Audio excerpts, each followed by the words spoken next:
Did you ever wonder how we got from this? Nice car. What's the retail on one of those? More than you can afford, pal. Ferrari.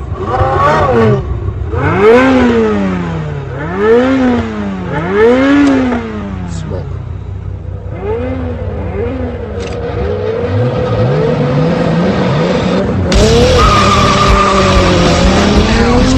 To this. Oh shit! We're gonna need a bigger truck. Well, you're not alone. I, like many car enthusiasts, have been a big fan of the Fast and Furious franchise ever since I was a kid. And I was a kid. When the first one came out, I was pretty young. I don't remember how old I was, but I wasn't even old enough to see it in theaters at the time. Not 1, 2, or really, I don't even think 3, Fast and Furious Tokyo Drift. Now, the Fast and Furious movies were always a little bit silly and never fully realistic in any way, shape, or form. But somehow we've gone from a pretty relatable movie about the car community and kind of the underground aspect of it and street racing and that kind of stuff to fully fledged firefights in the favelas of Brazil.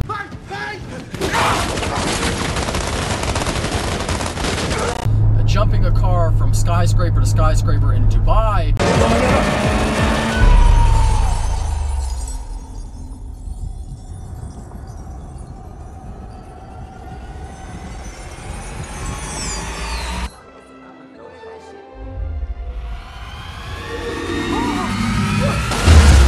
17-mile-long runways.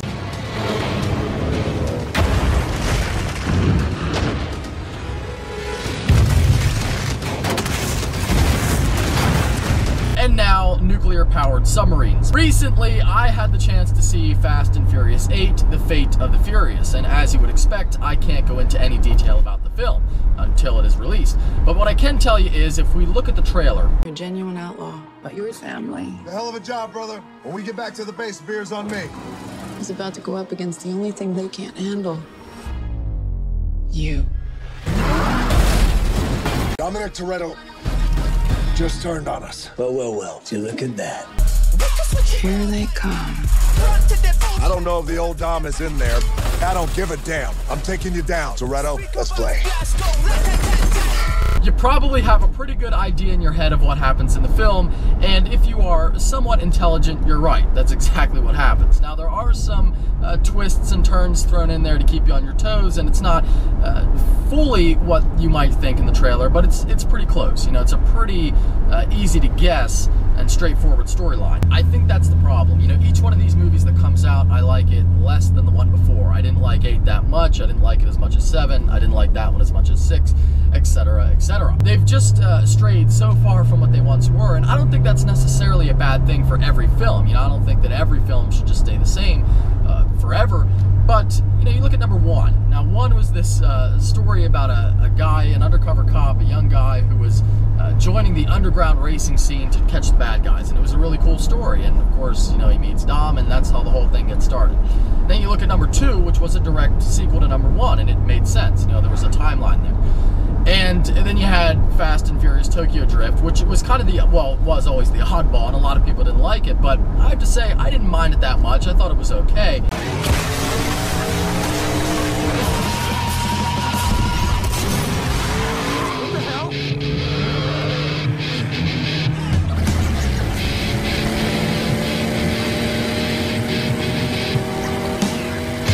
And then you had number 4, where they were catching a drug dealer. And number 4, it kind of changed a little bit from what it was. It kind of was getting more into the action movie than I would say.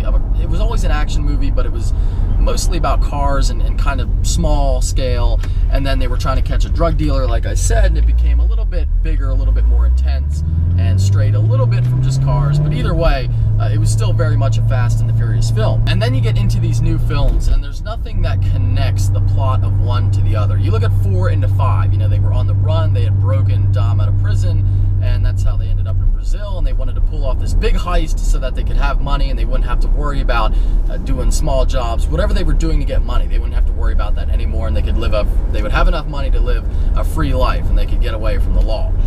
And 5 for me is where things really started to change. You know, it kind of became more of an action film than a car film. And, you know, you really, in 5, you saw the introduction of guns much more and other aspects like that. I still really liked 5. I mean, it was super unrealistic with the bank vault, like the Chargers being able to pull that.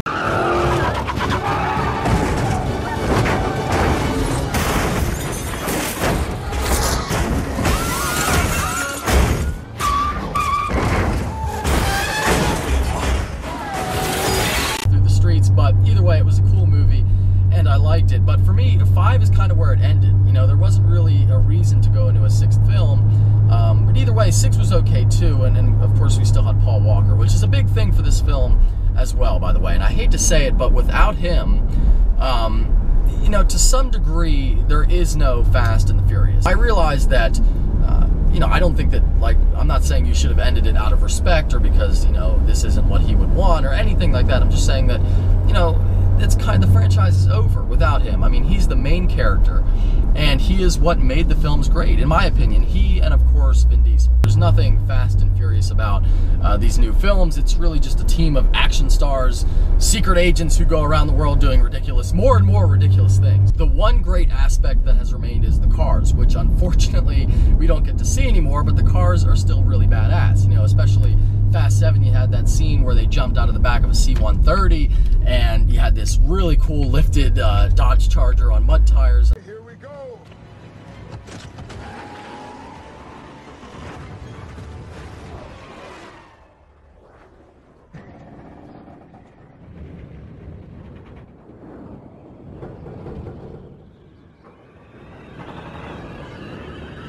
And all this other stuff, but that was like a 10-minute scene.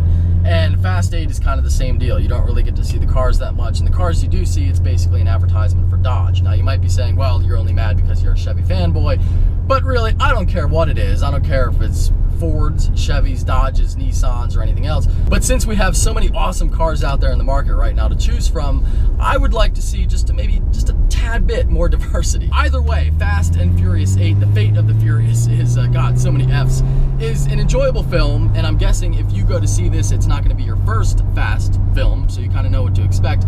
But at the same time, it's not going to be anything that's going to make you say, oh, holy shit, that's great. With that being said, go out, see the film, have some fun, and form your own opinion, but I hope that you enjoyed this video. If you are stopping in for the first time, please subscribe. Take care. Have a great day.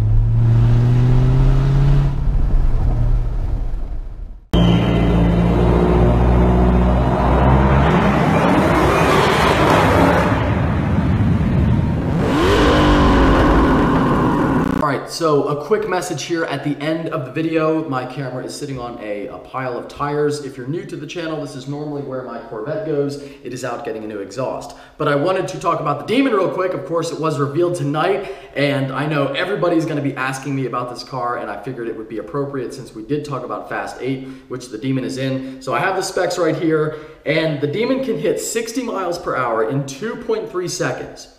Fucking insane. Pulling 1.8 Gs with a 9.65 quarter mile at 140 miles an hour. That is nuts. My Corvette with 700 wheel horsepower is only capable of running like a 989 quarter mile. So the Dodge Demon, straight from the factory, as you buy it, for probably 65, 70 grand, which is fucking terrifying, by the way. The fact that people can buy this thing for so cheap is nuts. It almost should be more expensive just so that maybe some people can't afford it, but either way, that's insane. A 9.65 quarter mile from the factory, and it still has a 6.2 liter Hemi V8, and it can pump out 770 pound-feet of torque with a higher rev limit of 6,500 RPMs. It uses the first ever liquid to air charge air cooler system, dropping intake temps by 45 degrees, the first one mounted on a production car.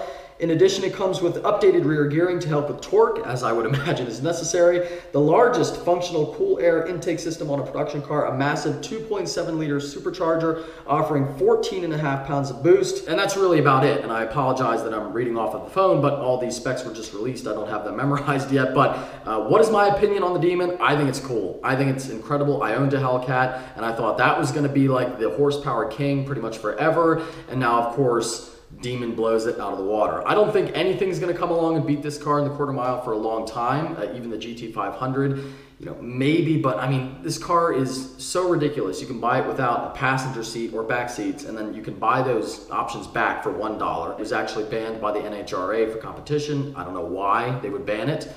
Maybe they're banning it as a production car because it's so crazy. But either way, I'm a Chevy guy, but this is like the coolest thing out there right now. Let's just be honest. It's the coolest thing out there. There's nothing quite like this car that can run a 9.65 quarter mile. I mean, I'm kind of at a loss for words because it's really cool. And I don't think that, you know, some people were thinking it was going to have like over 1,000 horsepower, which, you know, we don't know if it can on race fuel or not, or some quick mods or not. But either way, 845, I said, horsepower. This thing's insane. And I think, like I said, for the price, although it's kind of scary, that's cool. I mean, this is a very accessible 9.6 second car. I stress that. I've said it about 6 times now. A very easy to afford, I mean, relatively speaking, easy to afford 9-second car from the factory with a warranty. It's nuts. And yeah, I want one. So that's it. Thanks for watching. Have a great day.